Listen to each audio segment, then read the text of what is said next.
नमस्कार दोस्तों। आज हम शुरू करने जा रहे हैं एप्लीकेशन ऑफ गॉस थ्योरम या गॉस लॉ।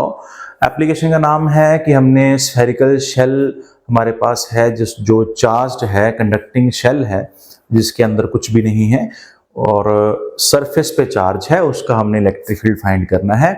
सरफेस के ऊपर भी, सरफेस के उसके अंदर भी, स्फीयर के और स्फीयर के बाहर भी।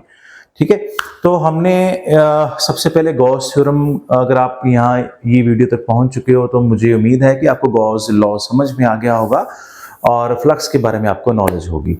तो गॉस थ्योरम अगर हम अप्लाई करते हैं तो हम इलेक्ट्रिक फील्ड फाइंड करने के लिए अप्लाई करते हैं। जैसे कि हमारे पास ये गॉस थ्योरम है कि फ्लक्स जो है वो चार्ज बाय एप्सिलॉन नॉट के इक्वल होना चाहिए।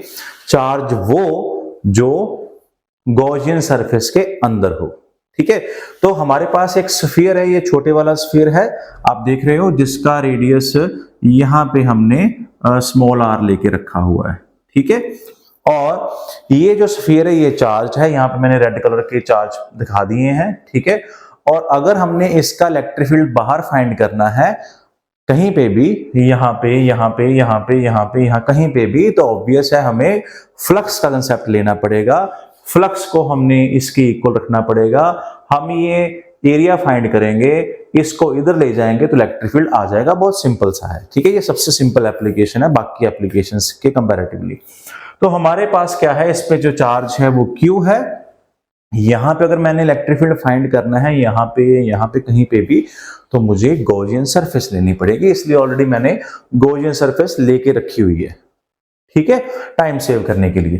तो यहाँ पे अगर हमने फ्लक्स का कंसेप्ट लगाना है, यहाँ पे अगर मैंने इलेक्ट्रिक फील्ड फाइंड करना है, तो मुझे क्या करना पड़ेगा, मुझे छोटी सी सरफेस लेनी पड़ेगी। और छोटी सरफेस मैंने यहाँ पे ले ली ds। ये एक्चुअली सर्कल होता है, इसका हाफ पार्ट पीछे होता है क्योंकि ये स्फीयर है, तो ये डिमेंशनल 2 डायमेंशनल डायग्राम है, 3 डायमेंशनल बोर्ड पे नहीं बन सकती, तो इसका जो हाफ पार्ट है पीछे है। तो ये जो एरिया वेक्टर है हमारे पास, ये जो एरिया वेक्टर है हमारे पास इस सरफेस का है, और ये इलेक्ट्रिक फील्ड, और दोनों के बीच में एंगल कितना है, 0 है। ठीक है, तो हमारे पास क्या आ गया, EDS cos 0 हो गया, और हम इसको इसके इक्वल रखेंगे। ठीक है जी। अगर किसी बच्चे ने ये एप्लीकेशन तब कर रहा है जब उसने गॉस थ्योरम कर ली है, तो उसको ये पता होना चाहिए कि हम लेफ्ट हैंड साइड यूज करके राइट हैंड साइड को प्रूव करते थे गॉस थ्योरम में। अब हमने गॉस थ्योरम को अप्लाई करना है, तो दोनों साइड इक्वल लेके चलेंगे। और हमारे पास क्या है, cos 0 आ गया, cos 0 1 होता है, तो हमारे पास ds आ गया, और ये q बाय एप्सिलॉन नॉट हो गया। ds को अगर हम s लिखें इंटीग्रेशन सॉल्व करके, तो ये हमारे पास s आ जाएगा। इसके बाद हमारे पास क्या है, s जो है इस स्फीयर का सरफेस एरिया है, वो हम लिख लेंगे 4 पाई r स्क्वायर, क्योंकि इस स्फीयर का रेडियस हमारे पास कैपिटल R है। कुछ बुक्स में स्मॉल r लिखा होता है, वो आप पे डिपेंड करता है। और ये इंटू क्या आ गया, एप्सिलॉन नॉट। ठीक है, इसको हम ऐसे भी लिख सकते हैं, q by 4 pi epsilon naught into r square. तो देखा जाए मोटा मोटा तो हमारे पास क्या है, हम ये आंसर निकाल देते हैं, नंबर मिल जाते हैं।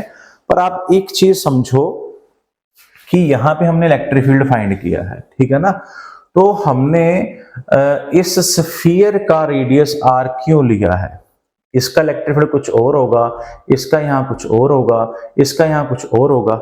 ये तो आपने रेडियस इस तरह से ले लिया जैसे कि सारा चार्ज कहाँ पे है, सेंटर पे है।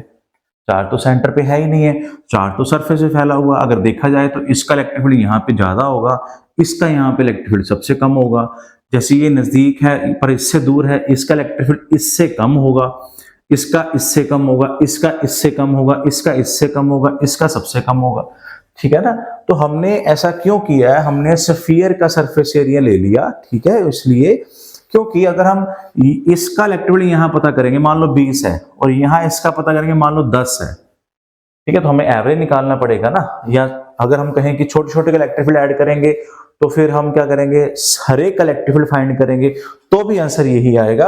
अगर मैं बात करूं कि हम अगर इनका एवरेज डिस्टेंस ले लें, क्योंकि इसका भी डिस्टेंस कुछ हो रहा है, इसका डिस्टेंस, अगर आप स्फीयर को इमेजिन करो ना, स्फीयर इमेजिन करो, तो हर जगह से जो डिस्टेंस है वो अलग अलग बनेगा। ठीक है ना, तो सारे इलेक्ट्रिक फील्ड जब आप ऐड करोगे, उसका जो आंसर आएगा वो उतना ही आएगा। अगर ये मान के चले कि सारा चार्ज कहां कंसंट्रेट कर रहा है, सेंटर पे, हालांकि चार्ज कंसंट्रेट नहीं कर रहा, बस समझाने के लिए, इस डिस्टेंस को जस्टिफाई करने के लिए हम कह सकते हैं।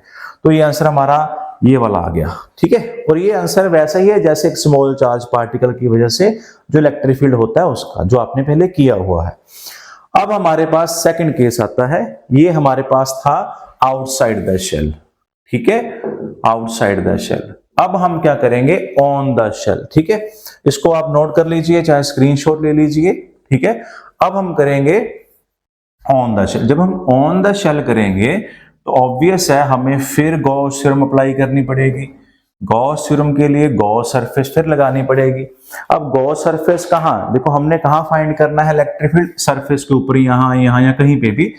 तो हमें गॉस सरफेस इमेजिन करनी है तो इसके ऊपर ही करेंगे। तो ये स्फीयर जो है ये ओवरलैप कर जाएगा, ठीक है, क्योंकि इसी में से फ्लक्स निकलेगा, ठीक है। तो इतना लंबा चौड़ा ये आर्टिकल करने की जरूरत नहीं है। तो आपने अब क्या करना है, छोटा छोटा केस लेना है।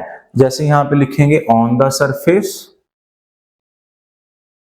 ऑन द सरफेस के लिए हम क्या करेंगे, स्मॉल आर को कैपिटल आर की इक्वल रख देंगे, ठीक है। ये इसका जो स्फीयर का रेडियस है वो तो स्मॉल आर है ना, तो ये कैपिटल आर यहाँ पे था, तो बेसिकली कहना तो ये चाहिए कि कैपिटल आर को स्मॉल आर कर देंगे। तो हमारे पास इलेक्ट्रिक फील्ड का फॉर्मूला क्या बन जाएगा, 4 pi R square into epsilon naught, ठीक है। तो इसका अलग से आपको दोबारा से वैसे करने की जरूरत नहीं है। अब आ गया लास्ट वाला आर्टिकल, जिसमें हमने क्या करना है, इसके अंदर इलेक्ट्रिक फील्ड फाइंड करना है। देखिए ये चीजें बहुत सिंपल सी होती हैं, अगर इनको ज्यादा डिटेल में करें तो और इंटरेस्टिंग हो जाती है। मान लो यहाँ पे हमने इलेक्ट्रिक फील्ड फाइंड करना है, ठीक है। तो ऑब्वियस है हम यहाँ पे एक गॉस सरफेस बनाएंगे, ये मान लीजिए बन गई हमारे पास एक छोटी सी गॉस सरफेस, ठीक है। स्फीयर का रेडियस अपने आप मैच कर लेना। अब ये जो स्फीयर है इसका रेडियस मान लो r डैश है, और ये r डैश जो है स्मॉल r से छोटा है। अब अगर यहां पे हमने गॉस थ्योरम लगा के इलेक्ट्रिक फील्ड फाइंड करना है तो ध्यान से देखिए, वो कहते हैं ध्यान से देखिए, अगर जागना है तो सो जाइए, है ना। तो अगर ये हम करें कि यहाँ पे हमने इलेक्ट्रिक फील्ड फाइंड करना है तो इसके अंदर चार्ज है ही नहीं है, बिल्कुल जीरो है। गॉस थ्योरम क्या कहती है कि charge must be enclosed by the surface, तो यहाँ पे तो चार्ज है ही नहीं है, तो हम यहाँ पे क्या लिख देंगे, चार्ज इनसाइड द सरफेस क्या है, जीरो है। ये आर्टिकल हमारा अब हो गया इनसाइड द सरफेस। तो इलेक्ट्रिक फील्ड का फॉर्मूला जो हमारे पास था, अगर हम शुरू से मान लीजिए अप्लाई करें ऐसे करके, ठीक है, तो हम क्या लिखेंगे कि चार्ज जीरो है, तो हमारा फ्लक्स भी जीरो हो गया। अब E into D S zero हो गया, ds का s आ गया, जीरो हो गया। अब देखो सरफेस एरिया तो है ही, तो ये तो जीरो हो ही नहीं सकता। हम कहते हैं या तो E जीरो होगा या S जीरो होगा, तभी तो इसका प्रोडक्ट जीरो आया है, तो S तो जीरो हो ही नहीं सकता। तो हमारे इसके केस में अंदर क्या इलेक्ट्रिक फील्ड क्या होगा, जीरो होगा, ठीक है। तो ये एक हमारे पास एक वो वाला आर्टिकल भी बन जाता है कि अगर हमारे पास कोई क्लोज्ड कंडक्टर है, जैसे मान लो ये रूम है, अगर इसकी सारी दीवारें, ठीक है, इसकी छत है, इसकी जो फर्श है वो सारी लोहे की बनी हो, सारा स्फीयर ही कंडक्टिंग हो, सॉरी ये क्यूब या क्यूबॉइड है ये कंडक्टिंग होगा, तो इसके अंदर इलेक्ट्रिक फील्ड क्या होगा, जीरो होगा, ठीक है। ये हम इसको कह सकते हैं कि इसके अंदर जो भी चीज रखेंगे वो बाहर के इलेक्ट्रिक फील्ड से क्या है, बच जाएगी। इसको हम इलेक्ट्रोस्टैटिक शील्डिंग भी बोल देते हैं। आगे जाके आपके टॉपिक आता है जिसमें हम कहते हैं कि अगर तूफान या बिजली चमक रही है, तूफान आया हुआ है और बिजली से अगर आपने बचना है और आप गाड़ी के अंदर हैं तो गाड़ी के अंदर ही रहिए, क्योंकि गाड़ी एक कंडक्टर की तरह काम करती है, क्लोज कंडक्टर की तरह। अगर चार्ज आएगा भी गाड़ी की सरफेस पे आएगा, आपके अंदर चार्ज नहीं आएगा, तो इसके अंदर इलेक्ट्रिक फील्ड जीरो है क्योंकि चार्ज जीरो है। कुछ बच्चे सीधा यहाँ पे लिख देते हैं कि क्यों जीरो है तो इलेक्ट्रिक फील्ड जीरो हो जाएगा। इस तरह से ना करिए, आपको इस तरह से करने पे ज्यादा इफेक्ट पड़ता है, आर्टिकल का नंबर अच्छे आते हैं, ठीक है जी। और इस बार सिलेबस में जो आर्टिकल है, ये सारे आर्टिकल्स जो हमने किए हैं वो हैं, बट जो नॉन कंडक्टिंग स्फीयर है उसके केस में इलेक्ट्रिक फील्ड फाइंड करना है बाहर, सरफेस पे और अंदर, वो वाला आर्टिकल सिलेबस में नहीं है। ठीक है, अगर आपने करना है तो कमेंट बॉक्स में डाल सकते हैं, उसकी वीडियो आपको बना के भेज देंगे। सो मिलते हैं फिर। ये हमने अभी इस एप्लीकेशन के साथ सारी एप्लीकेशंस ख़त्म कर दी। जिन्होंने और वीडियोस देखी हैं उनको पता होगा। तो जल्दी मिलते हैं नई एप्लीकेशंस, सॉरी नई आर्टिकल्स के साथ, नई वीडियोस के साथ। तब तक के लिए खुश रहिए, आबाद रहिए, जिंदगी जिंदाबाद।